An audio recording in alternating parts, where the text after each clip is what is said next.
Coming up on this episode of the MD and Chef Team Show. Coming up on this episode of the MD and Chef Team Show. Stay away from the processed foods. And there's so much education needed there about even what that is, because there's so many people, and I don't know about you, but I talk to ladies all the time and say, well, I only shop the outside of the grocery store. Like, that's great, but there's still processed food there. There's still processed meat. Oh, yeah. On the outside of the grocery store. And they don't necessarily understand or know that, which is fine because we have some brilliant marketing companies in the world. Welcome to the show from the MD and Chef Team. I'm Dr. Isabel, medical doctor here at the MD and Chef Team. And who are you? And I'm Chef Michael, culinary nutrition expert. I'm the chef part of the team. And what are we going to talk about, babe? Now, I can say that because he's my husband. Yes. Well, then we'll be talking about marriage, relationships, parenting, intimacy. We'll talk about mindsets of success, overcoming depression, anxiety. I'll be getting into functional nutrition, recipes and tips from the kitchen. And we're going to both get into how to live a long, healthy, vibrant life. Yes, I love it. Our mission is to help you prevent and reverse disease and give you hope in the process. Oh yeah, we like to have fun too. So let's get on with the show. Hi, everyone. Welcome to the MD and Chef Team podcast. I want to introduce you to a lovely lady that I just met about 2 weeks ago when we were doing this meet and greet and just seeing, if we could dance together is the best way that I can put it. I was like, oh, yeah, she's got so much to share with everybody. So I'd like to introduce to you today, Kirstie. So Kirstie Wilson is an ACE certified weight loss specialist, health coach, and certified personal trainer. She specializes in working with women 45 plus, I'm sure. Plus, yes. To help them build a healthy lifestyle that leads to lasting weight loss.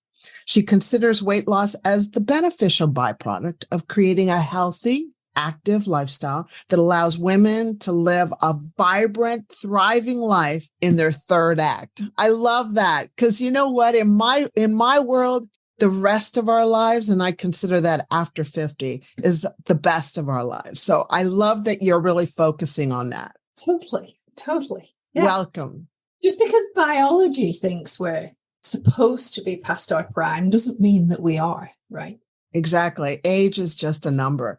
And I was reading something the other day that, it just doesn't matter. It's how you decide you're going to be living, Attitude is a big part of it. It really is. Like, what are you saying to yourself day in and day out? You know how Tina Turner, I love Tina Turner. I'm so sad she passed away, but you know how she's got that song, What's Love Got to Do with It? Mm-hmm. Well, I was reading something the other day from 100, I think she was 104. No, she was 106 before she passed. But she said, what's age got to do with it? Got to do with it? I was like, that is going to be part of my thinking. What's age got to do with it? Definitely. Kirstie, can you share with us a little bit about, the whole story, the whole story of why you became passionate about this?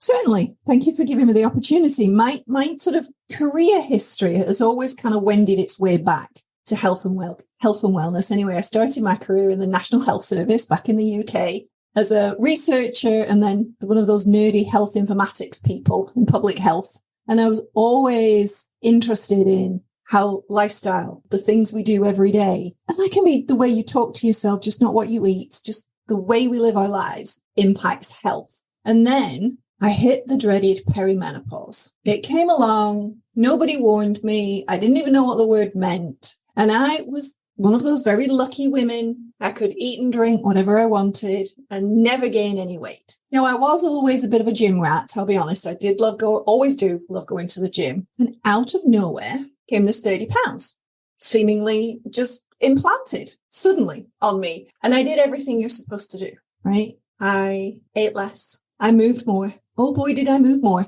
I went to the gym. I always went to the gym, but now I was doing a whole set of cardio before work. And then I was adding in circuit training and HIIT training and strength training and you name it. I was doing about 3 hours a day at the gym. I was eating this very mystical 1,200 calories that apparently every woman on the planet picks. Where that number comes from, I don't know, but I was eating it. So I'm probably around a net 900 calories a day right now. And in 4 months, I lost 4 pounds. I was like, something not right about this. This is what everybody who's anybody tells me I'm supposed to do, right? And I thought, as I had an aha moment one night after the gym, eating my chicken and broccoli, like, there's got to be more to this. This is more complicated than this. So I literally went back to the research, the real research, not, WebMD and Healthline. God bless them. But I went back to God bless them. and their advertisers, and started reading about, the impact of estrogen, the impact of having very little estradiol, and all those kinds of things, and the implications and the impacts that it has on your hormones and your metabolism and all the things, right? And so just started experimenting on myself. Well, let's stop doing all this crazy cardio and creating all this physical stress. Let's figure out a better way to eat, right? Let's bring in actually more food, just better quality food. And so over a 6-month period, I sort of figured it out, easily lost the 30 pounds, have never dieted since, and have never gained a pound since then. Well, occasionally when I go on vacation, there might be 3 or 4 pounds appears, of course, but no. And then the pandemic gave me the opportunity to go and get my certifications and start the business I always dreamed of starting. And so now what are you doing? So now I am working with women 45 plus. Mm-hmm. I run a group coaching program. We call it a weight loss program, but it's so much more. In that I cover what I call my 5 pillars. So obviously we do nutrition and activity. We do, the eating and the moving. But I also focus on hydration because most women are chronically underhydrated. Why is it so hard for people to drink water? It blows my mind. I don't know, but I talk to ladies all the time and say, how much are you drinking? Yeah. And they'll take like 4 glasses a day. I'm like, okay, we need to at least double that. Right. Yeah. So, because if we don't, what happens? What happens if we don't get hydrated? If we don't stay hydrated? What does that tell our brain? Well, I mean, so many things, right? But the problem is that most women, even most people, don't know their hunger cues. And so they sense thirst and think hunger, which I think is where most of the overeating comes from. Just try a glass of water before you eat something. Kirstie, that is such a good prescription. Is if you're hungry, think, am I thirsty? Have I fulfilled my water requirement? Yeah. And so totally underhydrated, most women, and they fight me on it so much, Dr. Isabel. They fight me on it so much. Oh, please call me Isabel. Don't call me Dr. Isabel. We're all together here. We're all on this mission forward and up. Yeah. And then I also focus on stress management, and we focus on optimizing our sleep. But underpinning all that, I do a lot of mindset work, which always comes as a surprise to my clients. Because most of them have been on that diet roller coaster for so long and have so many beliefs that we need to shift a little bit to allow them to release themselves from some of those mental blocks that are stopping them losing weight in the long term. Can you expand, go deeper on what kind of mental blocks? What are we saying? How are we beating ourselves up? Well, it's the beating ourselves up, but I think it goes a lot deeper than that. It's all of those influences that have built up over many years, all those subtle things that we were told as children. You talk to most Western people and it's things like the starving children in Africa. I mean, I was certainly told that as a child. Like, so what am I supposed to do about that? And what's that got to do with my eating? But I, as a child, for example, we ate at the dining table every night. I wasn't allowed to leave until my plate was empty. Oh. Right. And there's a lot of those kinds of influences that you've had all throughout your life that you don't take any notice of, but they are driving your beliefs now and they're driving your behavior now. So we just start to look at those things. And then, yes, there's absolutely the beating yourself up. I had a cookie. Let's go into the all or nothing thinking. I've blown my diet now. No, let's build those treats in and let's look at the language we are using about what we, how we talk to ourselves. I coach my clients through a journaling process, a 4-step journaling process to uncover some of this internal dialogue that they're just not listening to. So good. The internal dialogue. I'm just taking notes because I love all this stuff.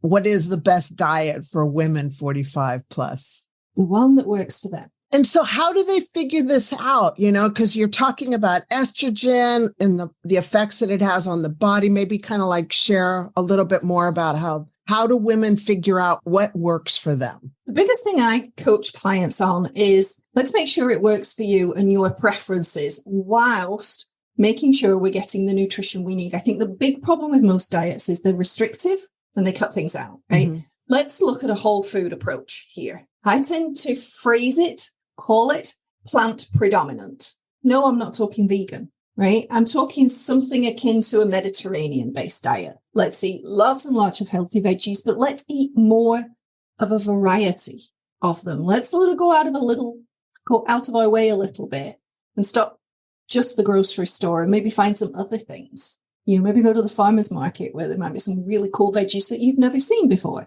Let's get some beans and legumes back in these diets. Let's get some nuts and seeds and some herbs and spices, and let's just get away from the processed stuff. It is not rocket science. It really isn't. It really isn't. But we're so trained by TV and all this advertisement on what we should be eating. And and just stay away from the processed foods. And there's so much education needed there about even what that is, because there's so many people, and I don't know about you, but I talk to ladies all the time and say, well, I only shop the outside of the grocery store. Like, that's great, but there's still processed food there. There's still processed meat. Oh, yeah. On the outside of the grocery store. And they don't necessarily understand or know that, which is fine because we have some brilliant marketing companies in the world, right? Mm-hmm. So that spend a lot of money on advertisement. And they do a lot of research understanding the buyer. How would you like to feel a sense of clarity, focus, and mental sharpness that enables you to tackle any challenge with ease? Can you envision experiencing a better memory and recall, allowing you to easily remember important details, names, and events? What could you accomplish if your mental energy is always high, allowing you to stay alert and productive throughout the day without feeling mentally fatigued or foggy? How great would it feel when you experience better quality sleep, allowing your brain to rest and recharge, leading to increased productivity and creativity? Imagine feeling a sense of calmness and control, allowing you to manage stress and anxiety with ease, giving you the confidence to handle any situation.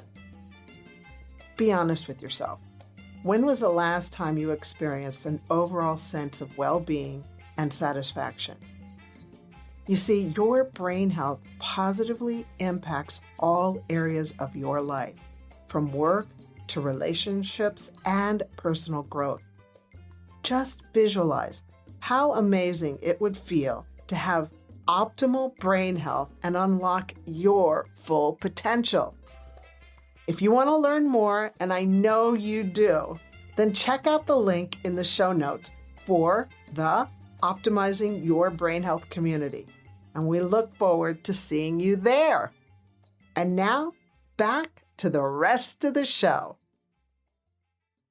And the palate, right? All the stuff about the bliss point and all that goes with processed foods, right? So, I just focus on eating as whole food and eating plan as possible. So what I do with my clients is I give them like the what I consider to be the optimal. This is what, like, the number of portions of this you would eat every day in an ideal world, but yours isn't ideal. You have husband, kids, parents, a career, 15 dogs, whatever it might be.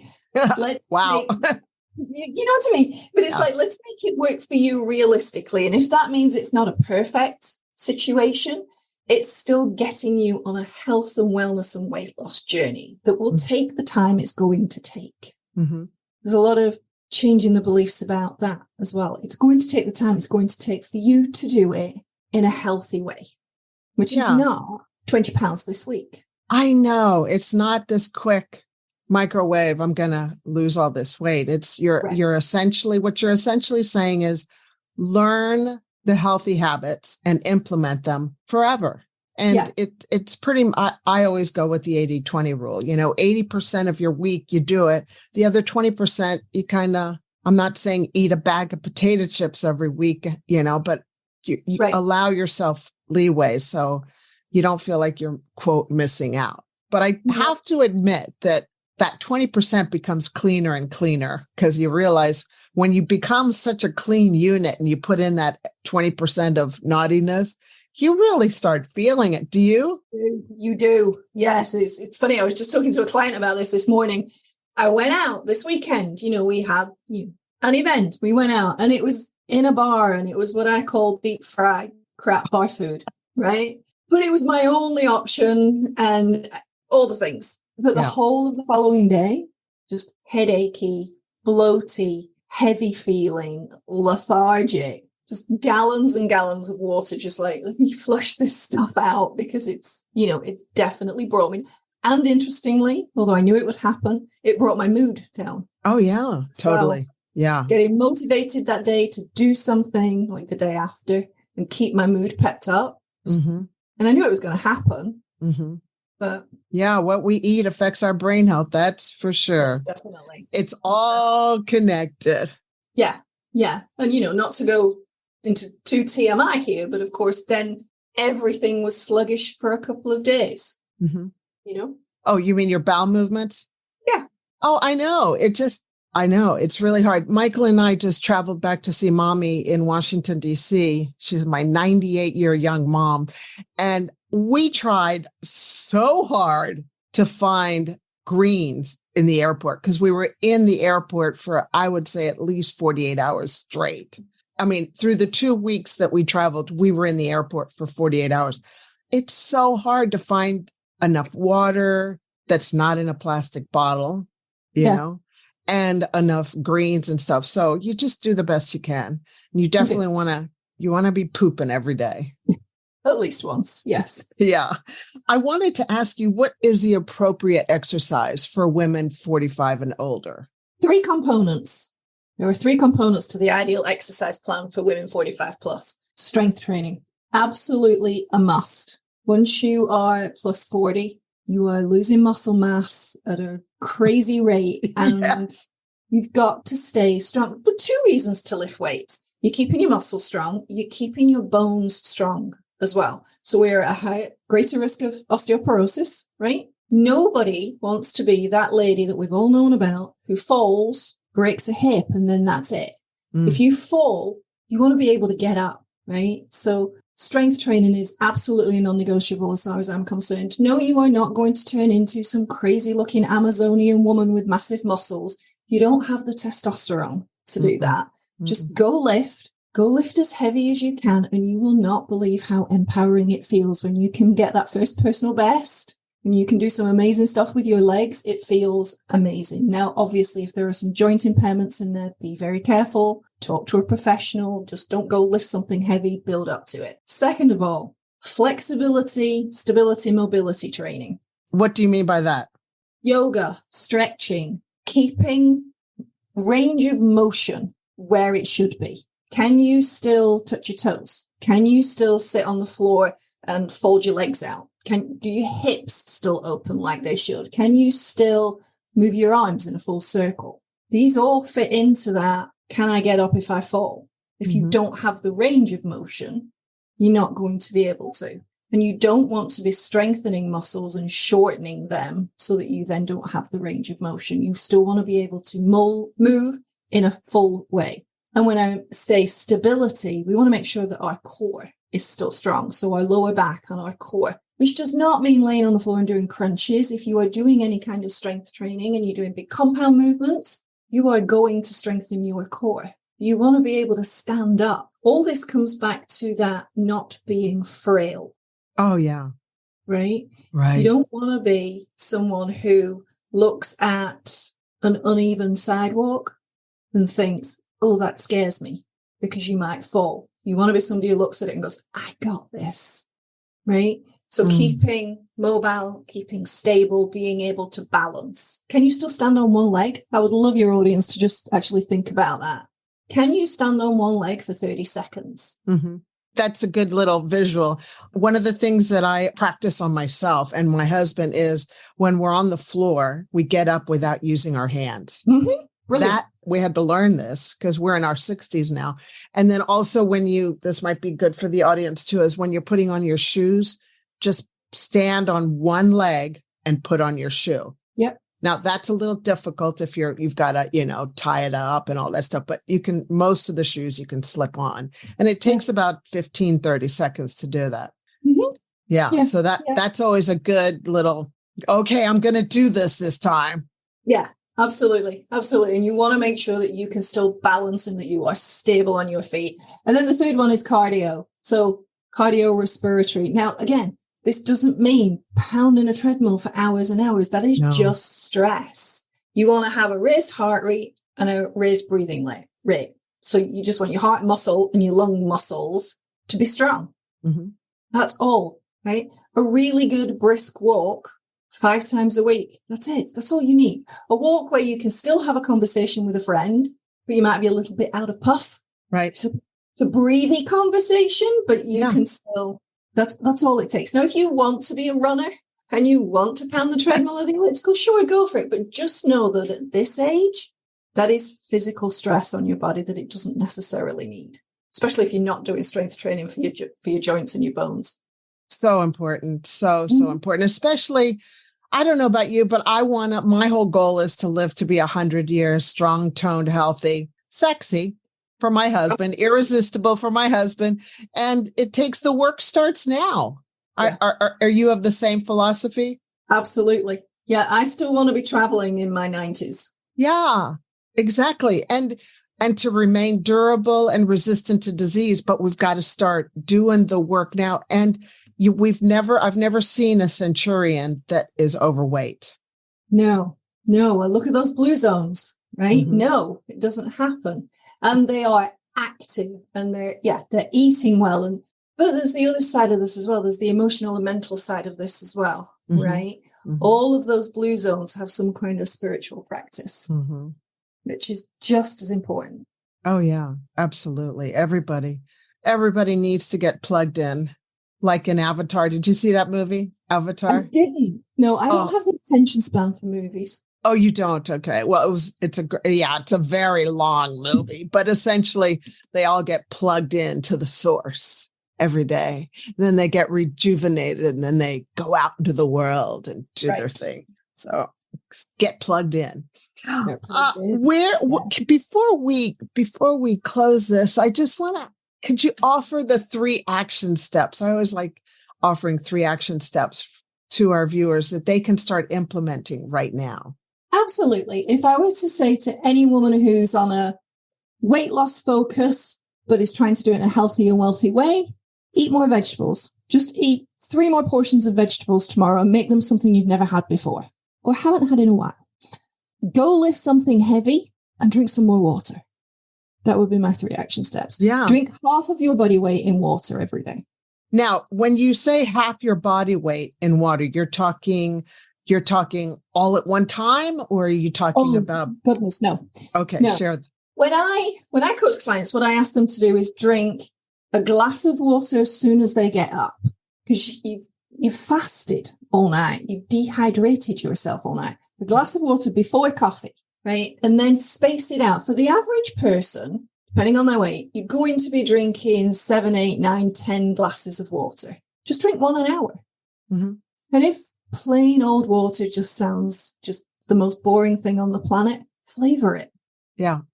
Don't buy the horrible little drops from the grocery store because they're just chemicals, but put some fruit in it, put some veggies in it. Seltzer water is good. Just watch the chemicals in it. And it's any non-calorie drink, right? So cold iced tea, as long as it's unsweet, cold black coffee, hot black coffee, just as good. However, what we show here at Doctor on a Mission is if you're going to drink something with caffeine will dehydrate you. So for every cup of caffeinated tea or cold coffee, add 2 more cups of water. And people are like, oh, I don't want to have to drink more water. I'm like, well, think about what's going on. You're actually getting dehydrated. Yeah. So just keep that in mind. Cool. Thank you so much for that. Now, where can people find you? The easiest place to find me, and thank you so much, is obviously the website, wellwomencoaching.com. And then all of the links to all my social and everything are on there. And I think I'm everywhere. You're on Instagram? I think I'm everywhere. Yes, I'm on Facebook, Instagram, TikTok, YouTube. TikTok. You're doing TikTok. I'm doing TikTok. I'm not doing crazy dances, though. No. I haven't gotten into TikTok. I haven't, there's so much to do, but great. And just so everybody, the listeners know, there will be all of this in the show notes. Fabulous. Thank you so much, Kirstie. I appreciate your knowledge, your wisdom, your experience, and your vision of where we're all going, where we can go. But the decision is to make the decision now, not, 2 years before. Definitely. Your life is over. Everybody wants it like right away. That's not the way it is, right? We have to go. Not at all. No, it's going to take some time. I always say that there's the way to do this properly is make it simple for you, do it consistently, and just throw in a dash of patience, and you'll get there. I love that, and I love your accent. All right. Well, thank you so much, listeners, for joining us. That's me at the MD and Chef team with Coach Kirstie Wilson. Thank you for your time. And please remember that you can do this, but be patient with yourself. It's baby steps. Okay. You deserve the time it needs to make yourself healthy, and just course correct and learn new tools. You can get there. And I always close this with remain unstoppable. Okay. Remain unstoppable to where you're going. That's a wrap. Mwah. Thank you so much for your time. Bye for now. Hello, Chef Michael here. If you enjoyed today's episode, we would love it if you subscribed to the podcast and left us a review. Hello, Chef Michael here. If you enjoyed today's episode, we would love it if you subscribed to the podcast and left us a review.